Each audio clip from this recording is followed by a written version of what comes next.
Hello everyone, আসসালামু আলাইকুম। Welcome back to my channel. দুই ধরনের মজার আলু ভর্তার রেসিপি আজকে আমি আপনাদের করে দেখাবো। এই আলু ভর্তার রেসিপি কিন্তু খুব সহজেই করতে পারবেন। যারা নতুন রাঁধুনি তাদের জন্য অনেক উপকারে আসবে। প্রথম আলু ভর্তার জন্য আমি এখানে দুটা মিডিয়াম সাইজের আলু সিদ্ধ করে খোসা ছিলে নিয়েছি, আর দুইটা পেঁয়াজ খুব চিকন করে কেটে নিয়েছি। সাথে স্বাদ মতো লবণ আমি অ্যাড করে দিব। লবণ ঝাল সবসময় নিজেদের পরিমাণ অনুযায়ী অ্যাড করতে হবে।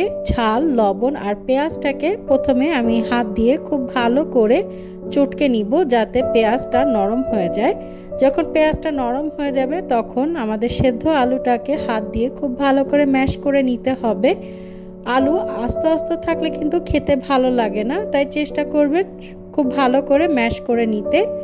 আমি আরেকটু মরিচ অ্যাড করে দিলাম, আর আমি এখানে কিছুটা সরিষার তেলও অ্যাড করছি। সরিষার তেল অ্যাড করলে কিন্তু আলু ভর্তা খেতে অনেক মজা হয়। আর আমাদের বাঙালিদের আলু ভর্তা বা যে কোনো ভর্তাতেই সরিষার তেল কিন্তু মাস্ট একটা জিনিস।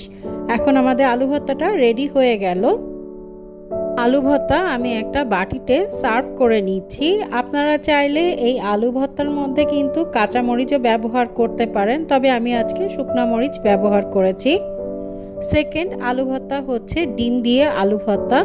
এখানে আমি একটা বয়েল এগ নিয়েছি আর দুইটা পেঁয়াজ কুচি নিয়েছি। তার ভিতরে আমি এখন শুকনা মরিচ দিয়ে দিচ্ছি, স্বাদ মতো লবণ দিয়ে ঠিক আগের মতো পেঁয়াজ, মরিচ আর লবণ খুব ভালো করে চটকে নিতে হবে। তারপরে ডিমটাকে আমি হাত দিয়ে আধো ভাঙা করে নিতে হবে, একেবারে ম্যাশ করে ফেলবো না। ডিমটা একটু আস্তে আস্তে থাকলে ভালো লাগে।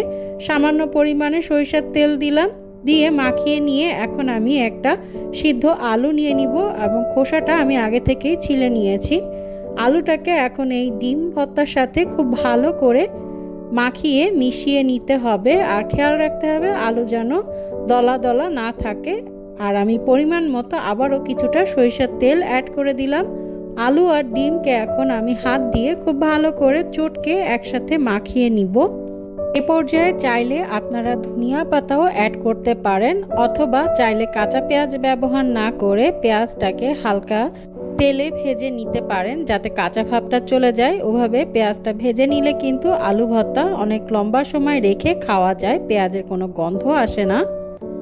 আশা করি আমার এই সিম্পল দুইটা ভর্তার রেসিপি আপনাদের কাছে ভালো লাগবে। যারা নতুন রাঁধুনি তাদের জন্য অনেক উপকারে আসবে। যদি রেসিপি ভালো লাগে তাহলে চ্যানেলটা সাবস্ক্রাইব করবেন।